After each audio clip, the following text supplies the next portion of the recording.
So hi, I'm Rand Hoppe. I'm the executive director, founder of the Jack Kirby Museum, and welcome to Jack Kirby 101. I'm here with Tom Kraft, Hi, I'm the president of the Jack Kirby Museum. John Morrow, Hi, I'm editor of the Jack Kirby Collector magazine and co-publisher of TwoMorrows Publishing. and Mark Evanier.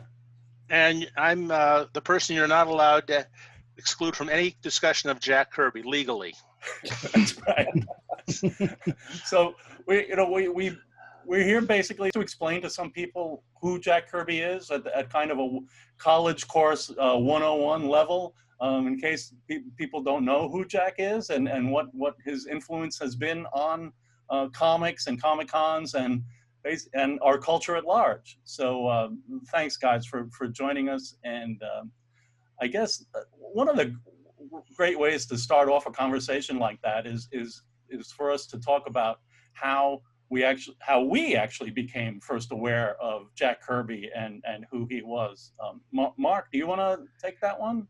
Well, I have been buying comic books all my life. I tell people that when I was born, the doctor slapped me and I dropped a copy of Walt Disney's Comics and Stories.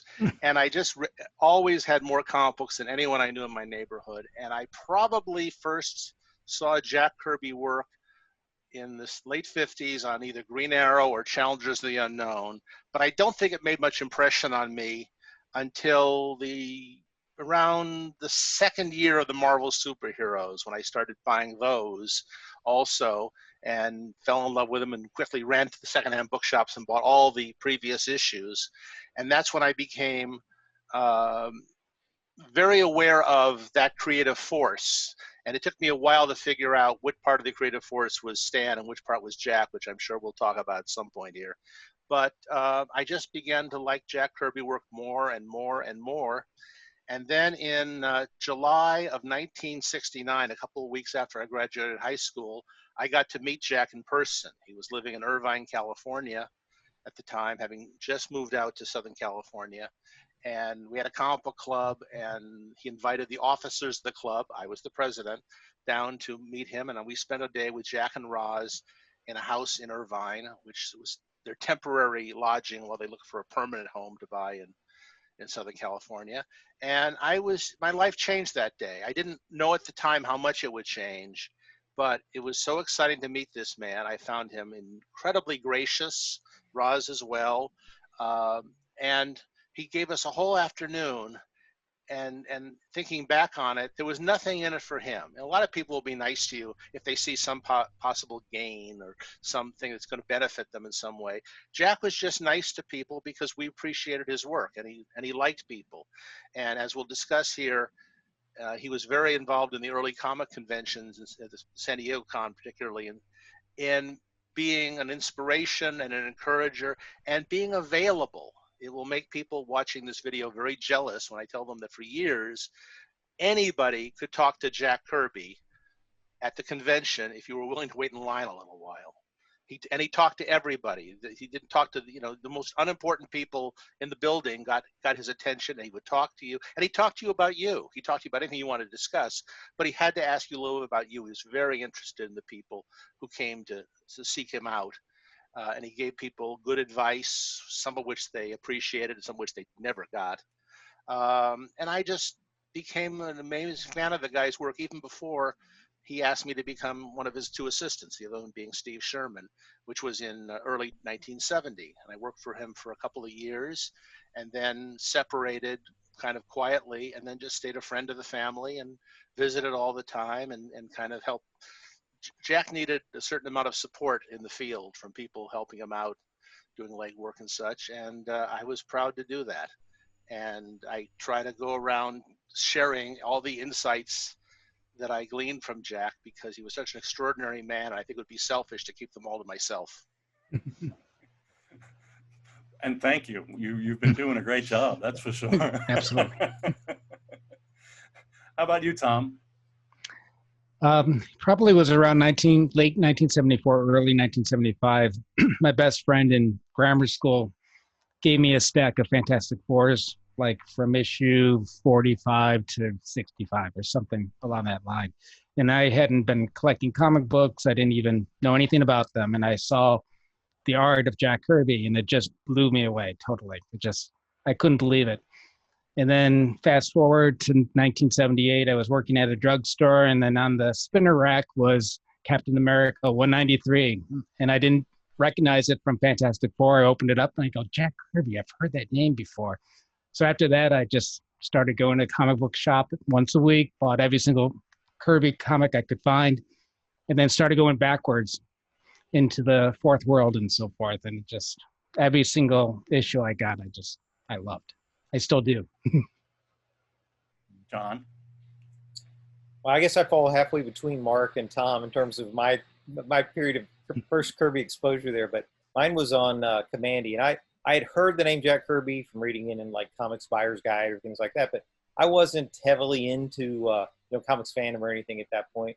And I was just buying comics that I liked, and I did a trade with a friend, a big stack of my comics that I didn't want for a big stack he wanted. And in the bottom of the stack was a Commandy number 12, and it was like, oh, I don't want this. This is hideous. Look at this horrible, ugly art. This guy can't draw. He draws square fingers and square knees, and I really didn't want it. My friend's like, well, I don't want it. You got to take it as part of the deal. So I did. And when I exhausted that whole stack of comics, I finally got to that Commandy issue, and like, okay, I guess I don't have anything else to read. I'll read this. And it really was. By the time I got to the end of reading that story, it was like the clouds had parted, and something had clicked in my brain, and I'm like, wow, something. I still didn't like the art, but the storytelling was just, it was riveting. I was mesmerized by it, and I was like, wow, I've got to find out more about this guy. And from there, I kind of worked backwards. I picked up the Fourth World stuff, which I just absolutely devoured and loved.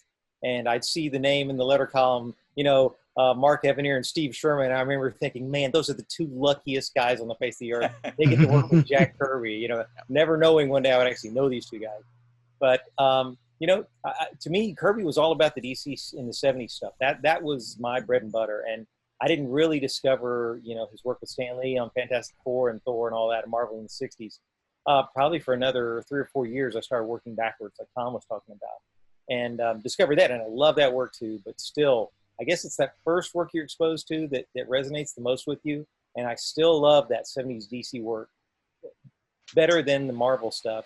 Even though the Marvel stuff, I would argue, is probably more polished, I guess. And the DC stuff is more raw. But I love the raw Kirby. I love that stuff. I don't need it all embellished. I like the pure stuff as pure as I can get it. And, from there, it's just been kind of a lifelong discovery of who Jack was and what he was all about. Yeah.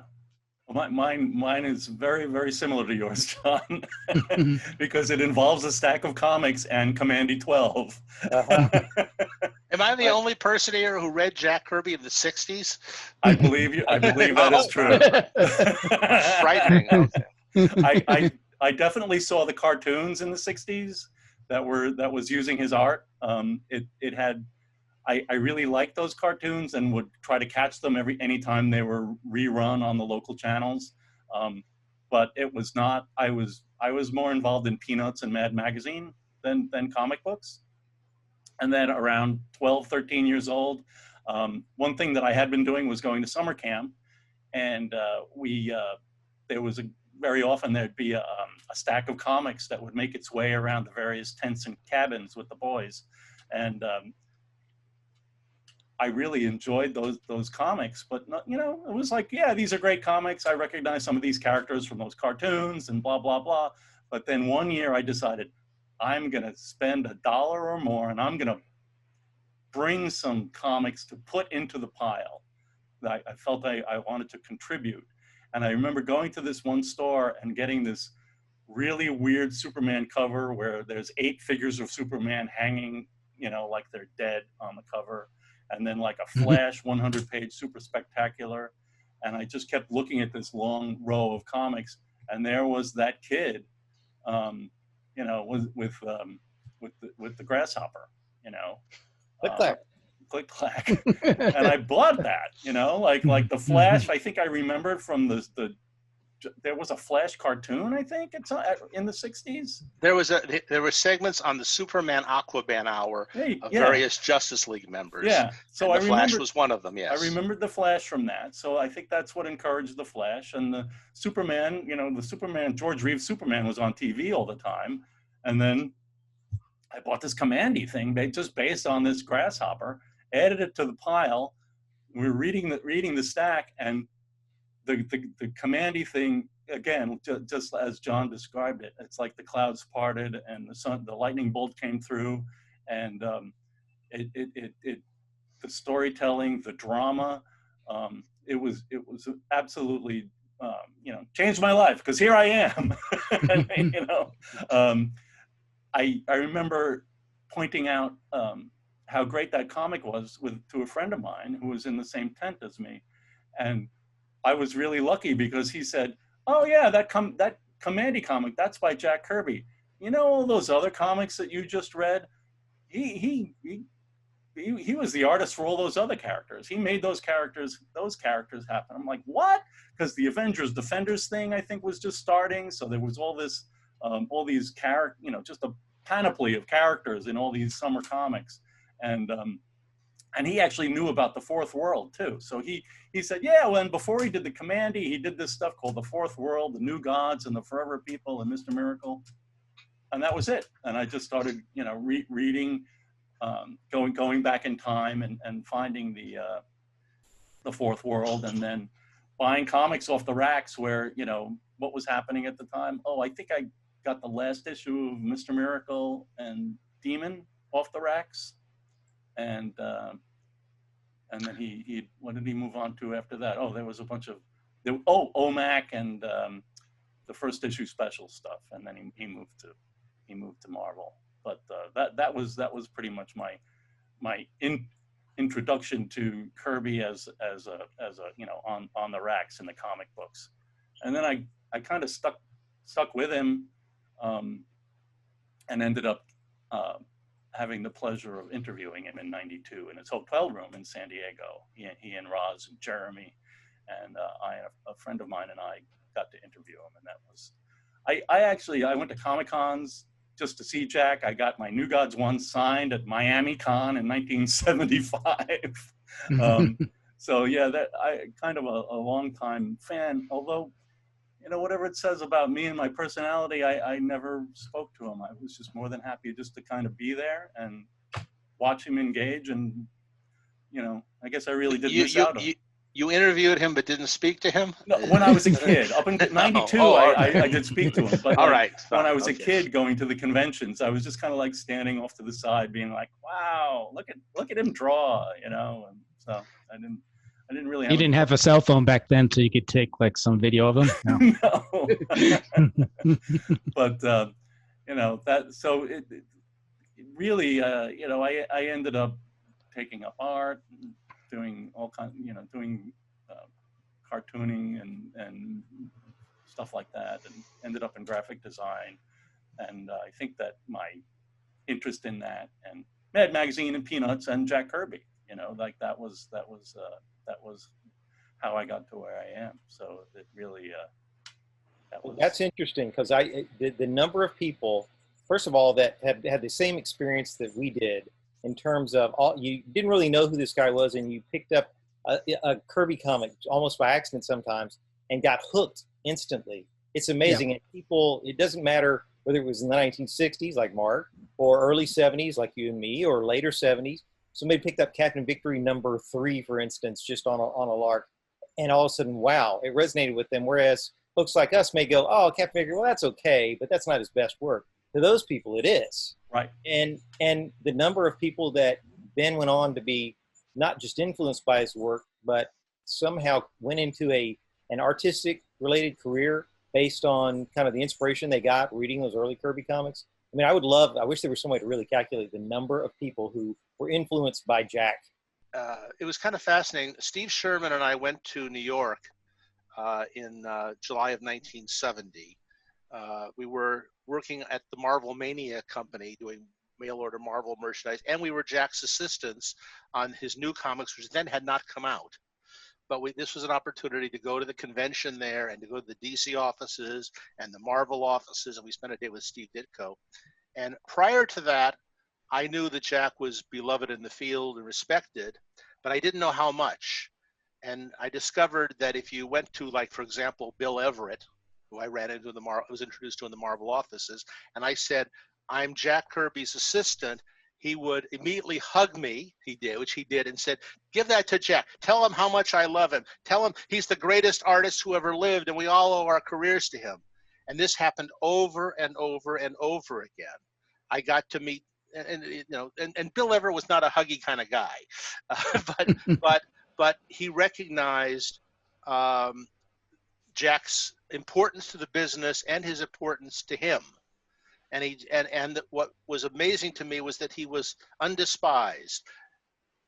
All these people recognized that he was the best at what he did, and credited him with saving the business and inspiring them. And this was a very important compliment to Jack, making it possible for them to make a living.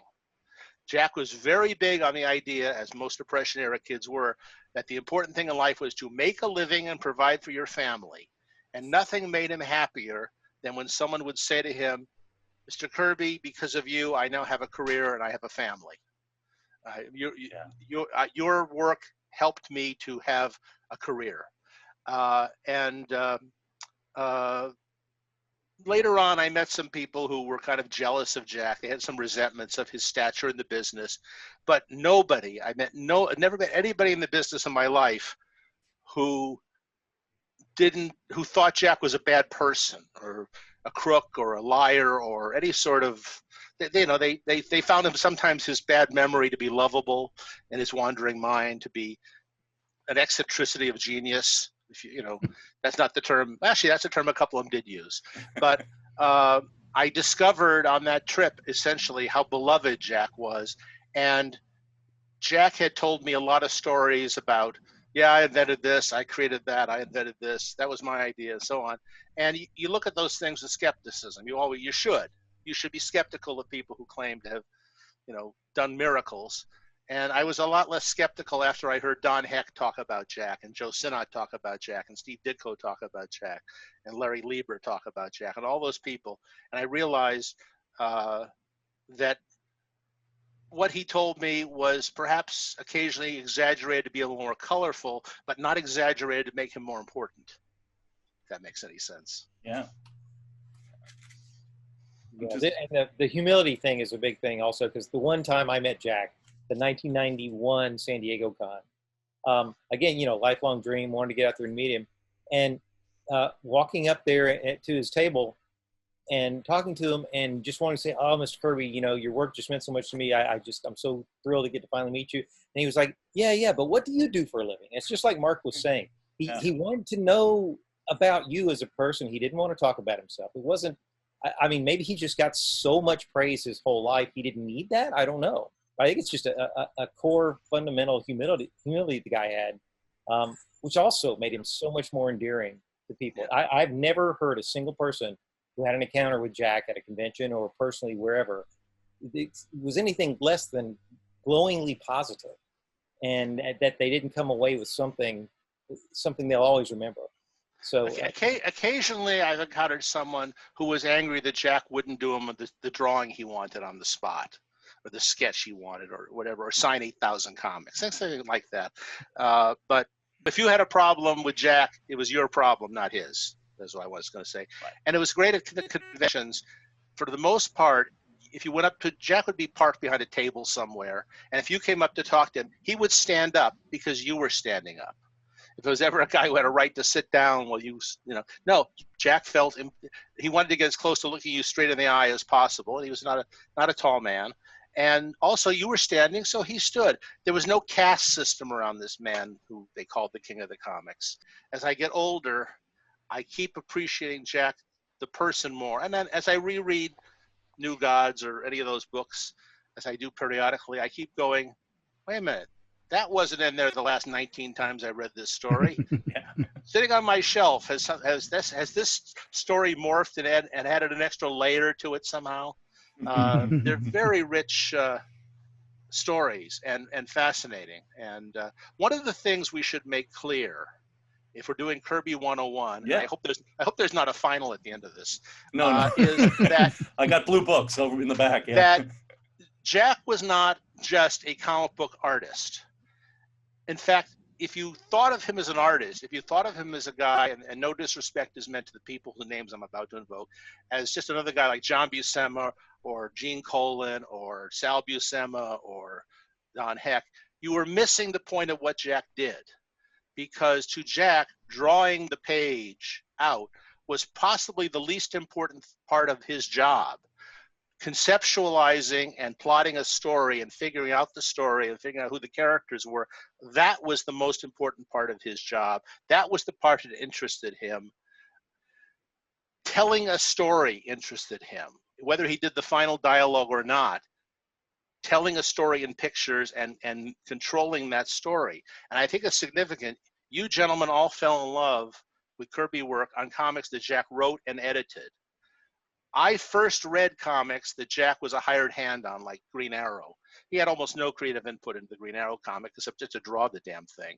And he had limited input into the creation of, he co-created the Challenge to Unknown, but it was a DC comic written by a DC writer under a DC editor.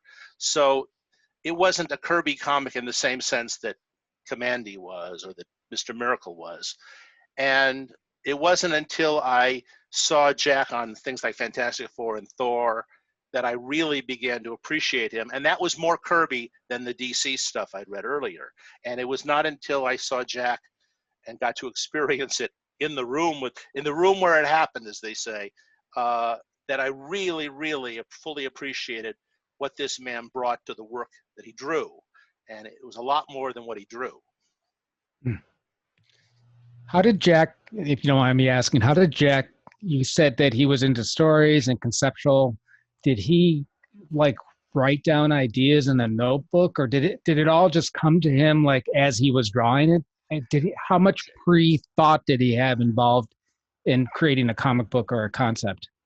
Tons of pre-thought, no notes, almost no notes. In fact, Jack told me that one time in the 50s, when the business was very rocky and he was trying very hard to get enough work to feed his family, he filled a notebook full of ideas for new comics and concepts, and he wrote down the little sketches of them. He filled a whole giant notebook full of great ideas for stories, hundreds and hundreds of them, and then left it on a subway train somewhere.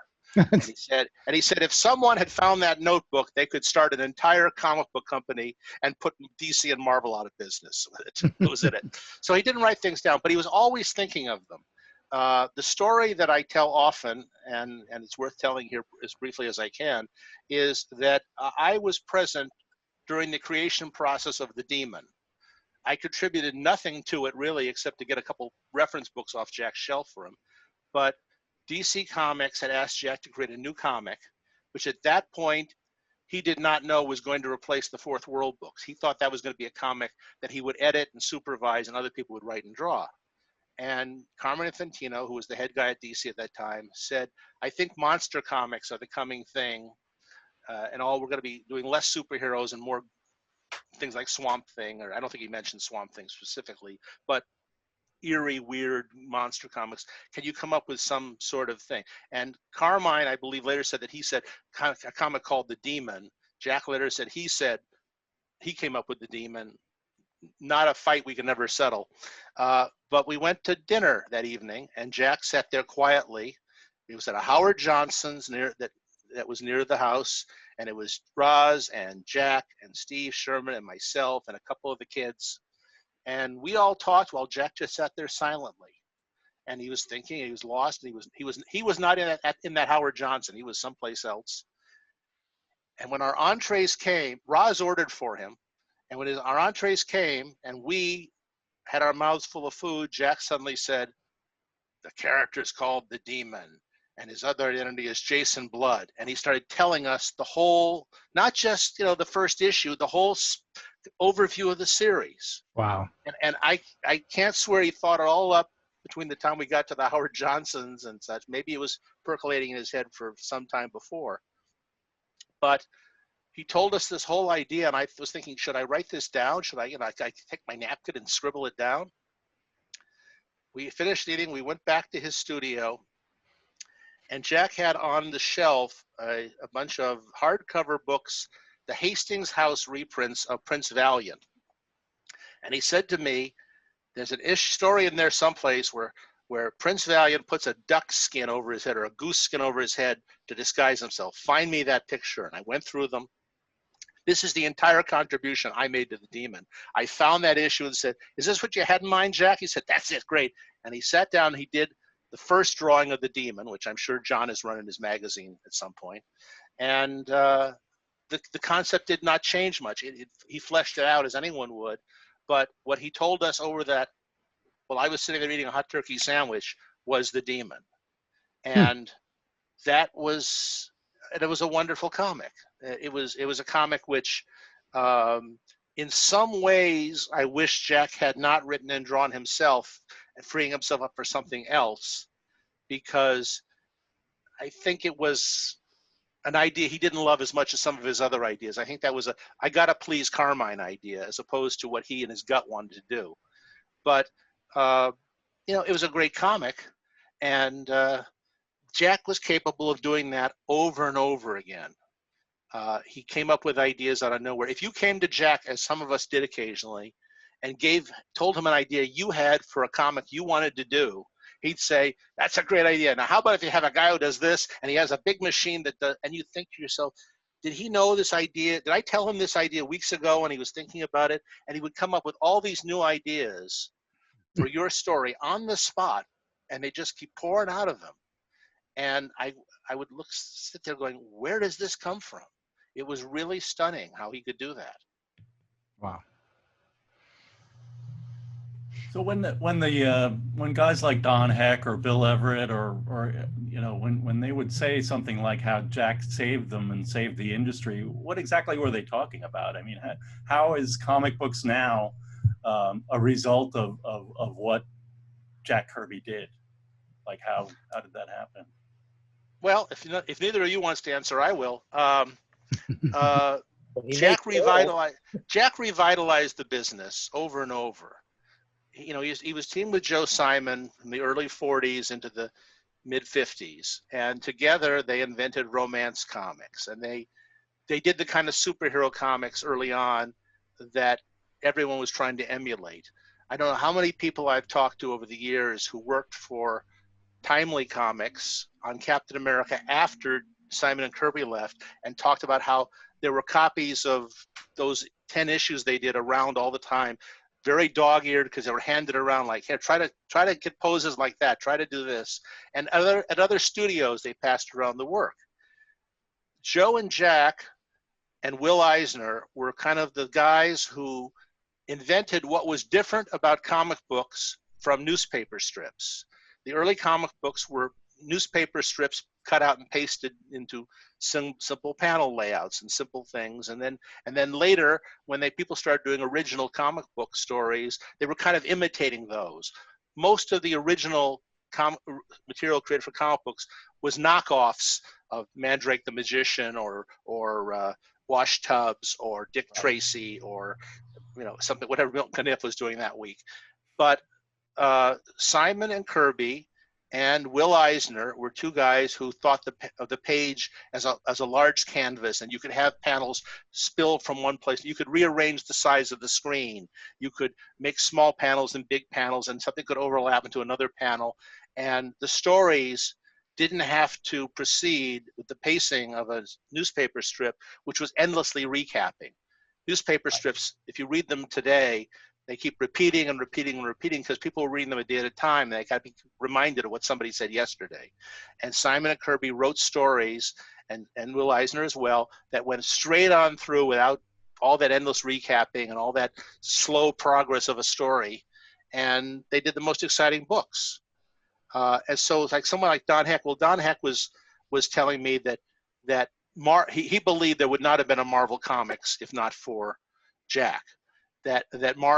Don Heck was there at the period of time when always like Marvel was going to close down. Heck said to me one time, I was glad we were doing these little 5- and 6-page stories, because if they'd give me a 20-page story to draw, I was afraid the company wouldn't be there by the time I handed it in. No. And there are those who say that the decision was made 3 or 4 times to close down Marvel Comics. That Martin Goodman, the publisher, would look at the sales figures and go, let's give it up, let's pack it up. And then 2 days later, go, let's keep them going a couple more months. And whatever solidity that company had, wherever they got past that notion, they were going to fold any day now, came from the early success of Fantastic Four and Spider-Man and the other superhero books. And you can argue, what percentage of those books, the success of those books, was due to Jack Kirby, but it's got to be a high enough percentage, whatever it was. And that's what Don Heck was talking about. And Don was talking about how Jack coached him personally on how to draw superheroes more interesting, because it was not a natural subject matter for Don. Don Heck was a great drawer of romance comics and war comics and Western comics. Jack thought that Don Heck drew the single best women ever in comics, the sexiest, best looking women and the best looking men. And Jack kind of adopted Don as a protege in the sense, even though Don had been in the business for years and years, and took him by the hand. And the early superheroes that Don drew, he was told not to make his fingers, the fingers he drew look like Jack's fingers, the noses look like Jack's noses, but to have that kind of dynamic layout energy. And in fact, Don told me he thought for a year or two that Jack was getting some sort of fee from Marvel for all the time he put in coaching other artists and redoing their work and coaching them and getting on the phone and advising them. And he was shocked later to find out that Jack was being paid the same rate he was for filling up individual pages. In terms of people just learning about Kirby, what Mark's talking about, how important Jack was to Marvel Comics in the 60s and to get the ball rolling on every character just about that they did from 62 to 64. And then keep those strips going in a lot of cases, in keeping other writers and artists employed, working on the characters he initiated. But also by 69, it seems like everybody at Marvel appreciated Jack and knew what he did, except for the people in charge. And they didn't appreciate him monetarily or just on a personal basis, to the point where he jumped ship and moved to DC Comics, and was finally able to do really personal work they didn't have any interference on. And I think that's... Or little interference on. I think that's important for people just discovering Kirby to know that, okay, if you read all that 60s Marvel stuff, it's probably a lot more polished than the later 1970s DC work, but it's not as personal. And that's why if you really want to get to the kind of Kirby's heart, read that early 70s DC Fourth World stuff, New Gods, Mr. Miracle, Forever People. That's a great place to start if you want to really kind of understand where Kirby was coming from as a creator. And, I had the benefit of going backwards then to the Marvel stuff later. And you see the same power and the same conceptual uniqueness in the Marvel stuff, but the dialogue's very different. And if you start with Stan Lee's dialogue, you're probably not going to like Kirby's dialogue as much. If you start with Kirby's 70s dialogue, then you're going to read Stan's dialogue and go, wow, why are there, we don't need all this. The story's all there, So. It's true, because I started with the Fantastic Four, as I mentioned, but then as I went back, I discovered the Fourth World, and it was much more exciting to me reading. And then after that, I went back to the Fantastic Four and I started reading it, and I just thought it was so hokey, and I didn't like the style at all. I read them in a different order, and the Fantastic Four was a great comic to me, and New God stuff was a great comic to me. I find nowadays, at my current age, looking back, I find that the stuff Jack did on his own, the New Gods, the Commandy, such, is richer every time I read it, and I find that the Marvel stuff sounds a little more like generic Marvel comics. But that's not to take too much away from it, because there's still some wonderful, brilliant work in there. And I'm not just the comics that Jack did, but his influence kind of spread around the company, as did Stan's. Guys like Don Heck and John Romita and Gene Colan did wonderful work for those books. And they were of a piece. They all had something new in them all the time. And Jack was vital to that. Some would say the most important person in it, but even if he was only the number 2 person, it has a pretty impressive credential. The thing that I think people sometimes don't get, though, is that Jack was this incredible idea machine. Like, there are people who say, well, when Jack went back to DC in 1970, why didn't he go back to the Challenges of the Unknown, which he'd done in the 60s and 50s? And the answer was he'd done it before. He didn't want to go back to old things. There's a quote that of Jack's that I put in one of my books on him, and I've heard it back hundreds of places. One time in a fanzine, some kid who was taking over Captain America said, I don't even remember which one it was, I'm going to do stories in the Kirby tradition. And Jack looked at that and said, the kid doesn't get it. The Kirby tradition is to create a new comic. It's and true. That quote, I think, kind of summarizes a lot about Jack. Jack did not like taking over somebody else's comic. He did not like taking over somebody else's characters. A few times when he was forced to do it, he would say to the people, now, do you want me to do my version or their version? Because if you want their version, they should do it. And they'd say, no, we want something brand new and different. And then he was faulted for not following what had come before him at some point. But, that's just what happens when you're an innovator. People are afraid, when Jack got to DC, he was held back a lot because he wanted to do brand new things. And, and DC, people at DC kept saying, no, that's not what we publish. You got to make it look more like a DC comic. We've got to get it back to something which we are more comfortable with. So, it was wonderful when he could be unleashed fully. Well, and being unleashed was exactly what happened when he kind of got out of comics in 1978. He gave up on Marvel, went into animation. I know, Mark, you worked with him in the animation field. And, we all lost out because he wasn't producing new continuity stories then. But as just in terms of the sheer number of ideas, I mean, I'm still finding online, oh my gosh, here's a new concept he just threw out one day for Ruby Spears or whoever. That it's like, what in the world? Some of them are just the most crazy, ridiculous ideas. Yeah. Some of those started with writers at Ruby Spears, and then Jack would take it to a whole new level. He did not create all those things from scratch himself. Sometimes they'd hand him an outline, somebody else would come. But Joe Ruby was a very creative guy too, and Joe and Jack got along well. Very good. In fact, people kept referring occasionally to Jack Ruby and Joe Kirby. I mean, in the studio, yeah, Jack Ruby and Joe Kirby are having a lunch today. And Joe would come up with ideas, very creative guy, and Jack would take them and say, what if the guy did this? What if he did this? And he'd add all this wonderful stuff in. Yeah, it was an amazing part of Jack's life to kind of be reborn in a new industry at his age, and to get A, a respect he was not getting in comic books, and B, health insurance he was not getting in comic books, which comes in very handy when you have a heart attack. It's very good to have health insurance when you have a heart attack. So, yeah, it was a very happy, I'm not to say ending because his career went on after that, but it was a very happy turn of events to him, because at a very sad thing, commentary about comic books, that at that point they didn't find the right place for Jack Kirby.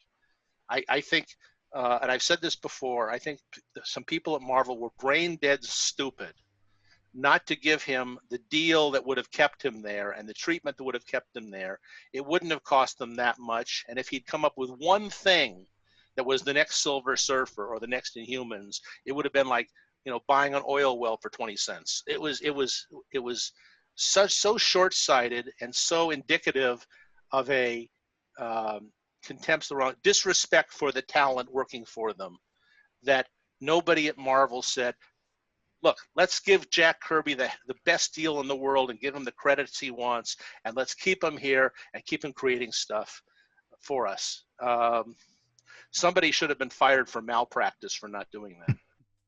I was looking at the Fourth World stuff again recently and kind of doing an analysis. We've been doing a live stream video series on the Fourth World, and one of the things that really stuck out to me was the fact that we ended up getting 24, 26-page stories once the books expanded, and how something like The Glory Boat is just incredible, because it is a longer piece, and there are spreads in there and splash pages in there that you kind of get the sense of what would have happened if comics had kept expanding along with Jack. But unfortunately, what happened is that they just kept they started shrinking after that, and you ended up with like toilet paper and printing on toilet paper, and then 17-page stories. So Jack had these great stories to tell, but a lot of times it ended up being a lot of 6-panel pages with a lot of talking, just because he wanted to tell that story. And it seems and Rand, the opposite was true also, which is that Jack occasionally would be writing and drawing a 26-page story, a 25-page story, and then you get a call from the office saying it's got to be 23. Yeah, and he'd have to cut 2 pages out. And that happened with the Demon. There were probably about 3 pages and 2 got combined into 1 page in order to fit it. Yeah, just those long stories are just absolute great, absolute treasures. Yeah, it's I mean, if you look back at what could have been, one of the things at one point when we were doing comics for Eclipse, I was doing these books called The DNA Agents and Crossfire. Books were selling well, and the publishers kind of said to me, "Let's whatever you want to do, we'll do a book." And I thought briefly, and it would have caused me to have to invest some money probably to make it work, but it would have been a good investment, of going to Jack and saying, "Hey, why don't you just do a World War II memories comic? Just tell the stories from World War II. Maybe we'll print them from pencil, or we'll find a very faithful inker if Royer isn't available. And that's the entire directive. Do whatever you want. Make the character Jack Kirby, Private Jack Kurtzberg if you want, or create a character. Just do it." And Richard Kyle did this a little bit in Argosy. He did this story called Street Code, but he could only afford, I think it's 10 pages or whatever number of pages it was. He could only afford that, and even then it maxed out his budget and kind of helped make the project fail. But Jack deserved the same thing that Will Eisner was able to do late in life, was to just basically do whatever stories he wanted as long as they took. Will was doing these graphic novels, childhood memories, things about his family and about the era he grew up in. And I wish Jack had done that. He, at that point, was probably looking to do something more commercial, because he thought if he could create the next Silver Surfer, that would be an annuity for his family. And again, he was all about providing for his family. But we talked about a couple of projects that never happened, and in hindsight, I wish I had pushed a few of those more towards completion. And isn't it amazing? I mean, this is the thing I got to get in here someplace.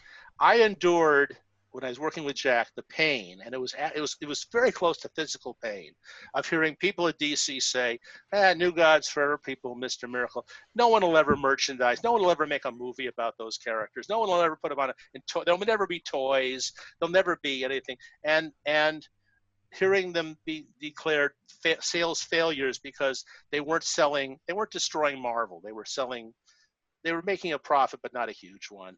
And this roll of the dice to say, well, maybe Jack, we stop those, Jack can come up with something that will destroy Marvel, which was pretty hard when DC's distribution was dying. And now I have behind me a shelf. Now, if you look, see that shelf there? See that blue book down there? That's the Fourth World Omnibus. That's like the 15th printing of these stories in hard. They're in hardcover. They're on fancy paper. I've got. You can't see it over here. There's a shelf down there full of Jack Kirby reprints that I wrote the forwards in, and they're in hardcover. They're beautiful books. They're collected. I don't know how many times the New Gods has been reprinted, but nothing else from that era has been reprinted that much over the years. And the books became hits. And when DC puts these together now, they wish they had 10 times as many issues of those to reprint. It was genuine. This is something that I love having those books there. I smile when I walk into my office and I see all those hardcover New Gods collections that the geniuses at DC Comics in the 70s said would never exist because the books, weren't enough like Batman. So that's one of my private joys. That's the number of times in my life I have had to say, Jack was right. Oh boy, was Jack! I didn't even believe it at the time. Jack was right again, and he was right an awful lot of times. And it was one of the amazing things about knowing that man. You want to talk about the conventions and his involvement in conventions? I was present the first time Sheldorf and a band of kids came to the Jack's house, which was out in Thousand Oaks at the time. It was on a street called Lynn Road. And they told Jack about this convention they wanted to stage in San Diego. There had never been a comic book convention in the state of California. And they were going to put on the first one. And Jack gave them all sorts of advice about it and encouragement, and said he'd be there. And again, he wasn't sitting there thinking, oh, this will be good for me. He said, this should be done. It's for the industry. It's for the people who love this stuff. And then I was present at the first San Diego Con. I am one of the handful of people who've been to every single one of those. I guess right this minute I'm at the 2021 by being on this this video as much as any of us can be there. But and I was there the day Jack came down. He was there for one day. He made a speech. I was in the front row for that speech. And I saw at that moment the beginnings of what we now call Comic-Con International. And I watched it get bigger and bigger and bigger and bigger. And around the third or fourth year, I can't pinpoint exactly when, Jack said, and I swear to you this is a quote, I have witnesses. He said this at a time when the comic convention was lucky to have 3,000 people there. He said, the day will come when this convention will take over the entire city of San Diego. And it will be where Hollywood comes each year to sell the movies they made last year and to find out what they're going to make next year. And then I now look at the San Diego Con as it has been for the last decade or two. And it is the entire city. I mean, you go into, when I drive into San Diego, I start seeing people wearing Comic-Con t-shirts way before I'm anywhere near the convention center, and the banners are all out, every restaurant welcoming us, promising Comic-Con discounts. It's our city. We own that city for those days. And I get to the convention center and I walk around and I see Jack Kirby everywhere. I see characters he designed. I see people imitating him. I see art styles he popularized. I see work that was done by people who I know would tell you that Jack Kirby was a major influence in their lives.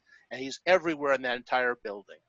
And this is, a certain pride that I was near the source of all this a little bit. I had nothing to do with it, not a thing.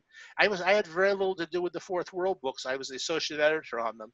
And there's, my contribution was microscopic to those books. And I feel important to keep reminding people of that, because too many people in this world took credit for Jack Kirby's ideas and Jack Kirby's credits. And I think those of us who respect him should bend over backwards not to do that. A couple of times people have said, well, Evanier obviously secretly dialogued these issues. And I called the guy and said, no, I didn't. I'd be proud to have my name on them, but I had nothing to do with it. I corrected some spelling mistakes, maybe. I corrected some typos. That's about it.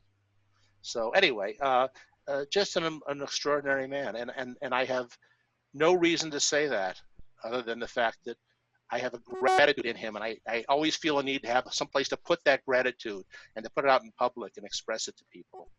So my house is, you've been to my house. There's Kirby stuff everywhere in this place. Yep. I think a lot about Jack sometimes because, I founded the Kirby Museum. I work at the Hoboken Historical Museum. My sister is involved with the girls' camp version of the boys' camp that I went to, where I discovered who Jack Kirby was. So there's a lot of, my wife works at a local university. So I'm kind of involved in a lot of nonprofits and understanding how people you know, support nonprofits and you know, whether they attended the camp or attended the school and their alumni or something like that. And I, early on when I founded the museum, I was looking at Jack's life and going, well, you know, he hated the Lower East Side, fought so hard to get out of the Lower East Side. One of the great things that he experienced at the Lower East Side was the Boys Brotherhood Republic, and that what took he and his buddies who were like, you know, street toughs, or I mean, they had strong family ties, but still they were kind of wild kids on the street, and the BBR had kind of civilized them and made them citizens, and they did actually have a pretty good education. The New York City schools were pretty good. I think we have a quote somewhere of Jack saying that he got a good education at the schools. But like there was a very minimal contact that Jack had with the BBR. And then of course I mean, he did have some, but because it still exists, it's kind of been subsumed by another nonprofit. And then of course the war, which was this you know, absolutely harrowing experience that he experienced, that he went through, and I'm sure he had it seems like that had probably the strongest effect on his life, just seeing, you know, life and death kind of horrors of violence. And I just looking at Jack and the way that he and Roz would welcome the people, the fans, into their home, and the support for the Comic-Cons, that his legacy wasn't about helping kids play basketball in the ghetto, or I mean, and there's stories about him working with, you know, helping veterans, but that wasn't his legacy. His legacy were the comic book kids, the science fiction kids, the cosplayers, like that, you know, the artists and the designers and the thinkers. That it seemed like those were the people that he felt were his. There's an introduction to one of his interviews with Straczynski and DiTullio on the radio, where he says, "I feel a certain kinship with you. I think this is going to be a great interview," because they were science fiction people.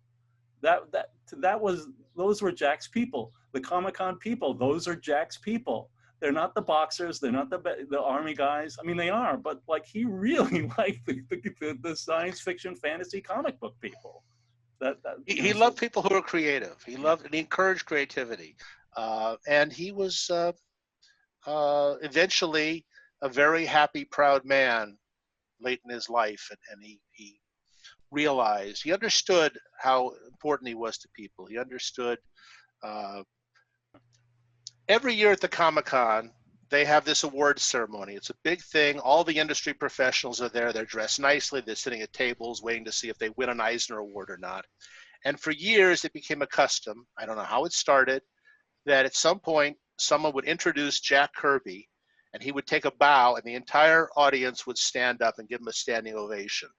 They didn't do this for anybody else, but the whole industry just believed Jack Kirby deserved a standing ovation every year. And he was both a little embarrassed by it and a little proud of it. And it was an acknowledgement of the industry, in effect, acknowledging his importance to the field, and he really appreciated it. And then after he passed, they did it for Roz Kirby for a year or two. Roz did not live long after Jack left us, as nobody expected she would, because they were such an inseparable pair, and they took such good care of each other, and they had the absolute ideal marriage, the two of them. And they still show their video of still of them dancing at the end of the ceremony, which That's is right. Really a pleasure to see that, and it does get a nice round of applause, that's for sure. John, what can you tell us about your 25 years publishing the Jack Kirby Collector? Well, I don't know if you noticed, I wore my, let me see if I can get it here. Oh, there you go. Original Yay! 1995 Jack Kirby Collector t-shirt here. I dug it out of an old dresser drawer this morning. This is what we used to wear to every convention we went to the first year we were publishing the Jack Kirby Collector. And on the back, I put on the back, Kirby fans, ask me about the Jack Kirby collector. So if I'm walking down the hall, someone will tap me on the shoulder. Wait, well, I've never heard of this. What is this, right? And you would be surprised at the number of people that actually tap me on the shoulder from wearing this T-shirt. It shows, 25 years ago, I had my 4-minute, 5-minute encounter with Jack Kirby in 1991 at Comic-Con. No clue that would just completely evolve my life the way it has. And then in '94, he passed away, and I thought, okay, well, I'll just start this little newsletter about Jack Kirby and see if anybody's interested. No idea that this would end up, we were in advertising and graphic design full time then, and working really hard at that area of our business. And this little Jack Kirby newsletter was just a total fluke thing on the side, kind of to relieve the pressure of the advertising work every day. And it just snowballed so quickly and so dramatically, not because we did this great newsletter, but because so many people were influenced by Jack in their lives. And so many people wanted an outlet to express that appreciation for Jack now that he was gone. And, I look back on it, and it was just like perfect timing on our part, right? Jack passed away in '94. In late '94 and into '95, we started the magazine. It was then just a little hand Xerox newsletter, and showed up at our first Comic-Con in '95. So Jack had missed the '94 convention, and everybody was mourning his loss. Then we show up in '95 with our little 6 hand Xeroxed issues of the Jack Kirby collector and a couple of hand-colored Jack Kirby stand-ups at our booth, having no idea what the response would be like going out there. And we were just mobbed. It was amazing. Wow. To see the sheer number of people that came up. And we're like, we sold every copy we had brought out there. We packed them all in our suitcases because we couldn't afford to ship anything out to California from North Carolina. So we brought no clothes and just brought every suitcase we could filled with the few issues we had. And Barry Windsor Smith shows up at our booth. I forget what he was working on at the time, but he was extremely high profile at the time in the comics industry. And he shows up with his little entourage following him. And he came all the way to find us at our booth to give us a really nice stat of an unpublished Fantastic Four cover that Jack had done that he had in his collection, so that we could run it in the magazine. And that was the point where I knew, wow, this is so resonating with people that this guy bothers to come all the way over to us, that these just hundreds and hundreds of people stop at our booth and they just want to sit there and share their encounters with Kirby. Let someone know how much they appreciated the man and all he did for them. And, it's a universal thing throughout Kirby fandom. They all feel the same way about him. They love the man, even the ones that never even met him, because they love him through the work. And something in that work came through. And here I am 25 years later, mooching off of Kirby's goodwill, still doing my publication about Jack Kirby, but doing all these other ones. And it never would have happened if not for Kirby. There's not another person in the industry we could have done this publication about and had this longevity, prolonged it this long, and then springboarded from that off to start a whole business around it. It all goes back to Jack, and and the generosity of all the Kirby fans, guys like Mark and Steve, who have been invaluable to help. You guys, Rand and Tom, your lives have changed, right? How many countless hours have you spent since 2005, working on the Kirby Museum stuff for no pay, right? It's right. It's because you love the guy and you want to make sure other people learn about him. No pay. How did I not get that job? Great at unpaid Kirby work there, Mark.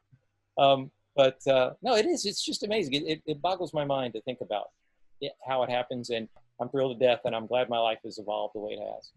Tom, what's the number these days? Do you have a countdown? What do you think? Original art pages that we've scanned?